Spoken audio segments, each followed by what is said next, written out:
feel like because I'm in Venice, I should go and see all the Venetian painters. I did not expect the whole city to be a massive tourist trap. There's 100 Bellini works. The believing in myself part of this, the imposter syndrome part of my goals is really catching up to me today. I'm feeling a little bit crazy.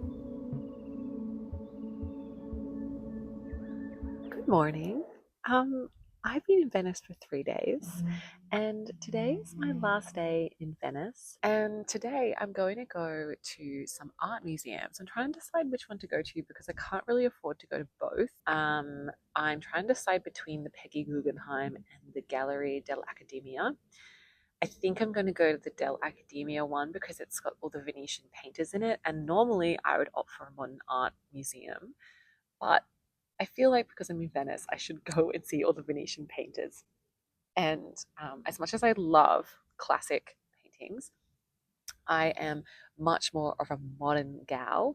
The more modern, the better, like this year made kind of art. But, you've got to hold space for the classics as well. So I think I might go do that. And I'll bring you along for my little art gallery visit. And maybe we can play this little game together that I love. And I'll explain that in a little bit.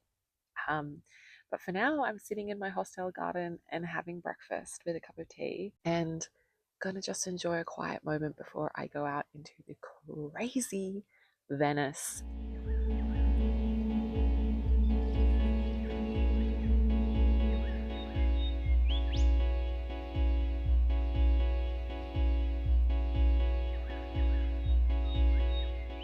So, the thing about Venice that I'm finding the most surprising is how touristy it is. I did not expect the whole city to be a massive tourist trap.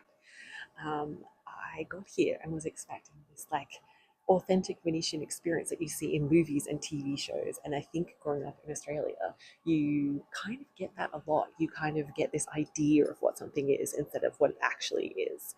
And so I've been kind of learning as I go and chatting to local people about what really is like an authentic experience. And then there's this idea, and I'll reference the video I'm talking about a real traveler and a tourist. And I'm kind of thinking a lot about that because I've noticed that some people will just come and look at things and then they'll move along. But I'm trying to authentically engage with things and trying to think more and critically and reflect. But is that kind of like a wanky perspective, a perfectionist perspective? I have to do it perfectly, I have to do it in an elite way. But I don't. And I'm trying to embrace making mistakes.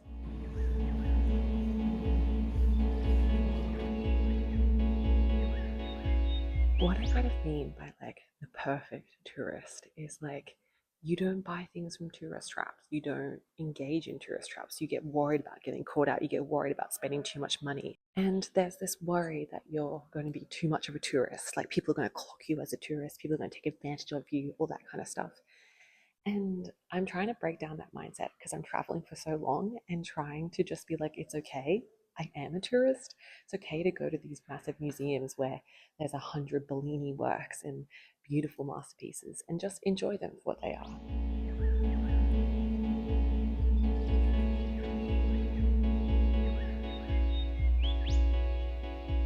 I think really what this is coming down to is me being worried about not doing this year perfectly. I am taking a risk on taking a gap year. I've quit my job and I worry about fucking it up. I worry about fucking this gap year up. I really do. And I worry that I've done the wrong thing. I worry that, I've taken too much of a risk on myself and it's terrifying. Um, there's days where I am feeling really confident in my decision and I feel like I've made the right one. And then there's days like today where I'm like, what the fuck am I doing? I'm in a hostel. There is someone sleeping next to me with sleep apnea. The shower doesn't work very well. Everything's dirty. And I'm like, oh my God, what am I doing? What am I doing? So I'm trying to remind myself today that one of the reasons I'm here is to look at art in every city. That's one of my goals, and I want to do that today. But the believing in myself part of this, the imposter syndrome part of my goals, is really catching up to me today.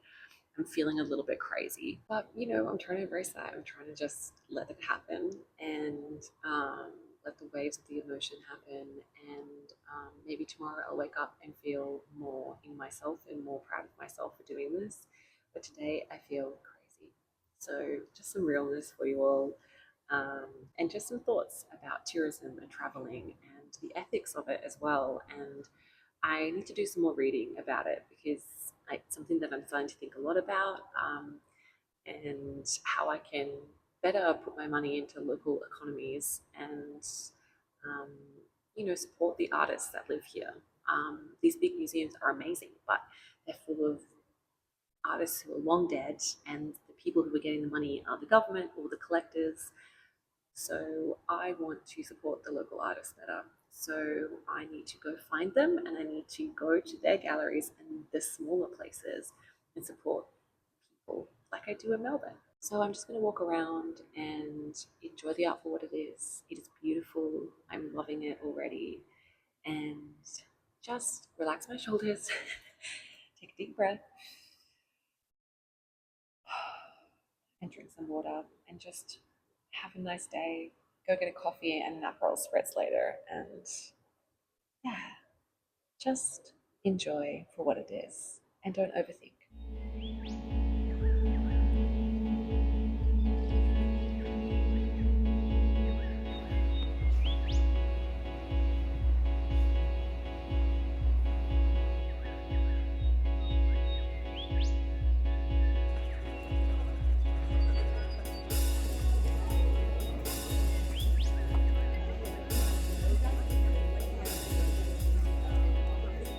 So it is a beautiful evening in Venice, and I realized that I never told you about the game that I like to play at art galleries.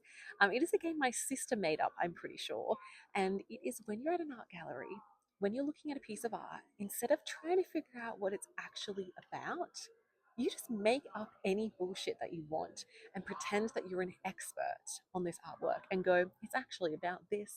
So it's wrong answers only for what artworks are about. And I played it on my Instagram story today, and it was so funny to see what people actually came up with for this artwork that I put up.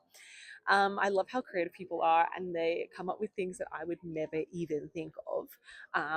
But yeah, it's a really fun game, and I would really encourage you to play it with yourself or with people. When you're in an art gallery, you're not really sure how to engage with the artwork in it. For me, I find religious art really hard to like engage with because it's a lot of the same material, like visually.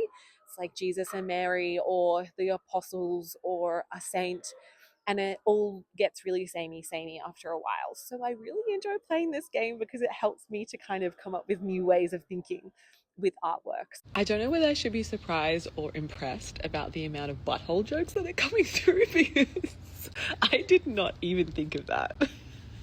So if you're in an art gallery and just want to have some fun, then give it a go.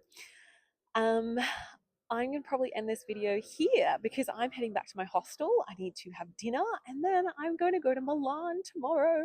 So I'm very, very excited. It is a beautiful evening here. I'll put some shots in of where I am right now and my walk back to my hostel. But I'll see you in the next video. I can't wait to engage with you online and other places. And thank you so much for the reception on my videos. I am so thankful for all the views and subscribers, and I just can't wait to keep meeting you guys and interacting with you online. So ciao.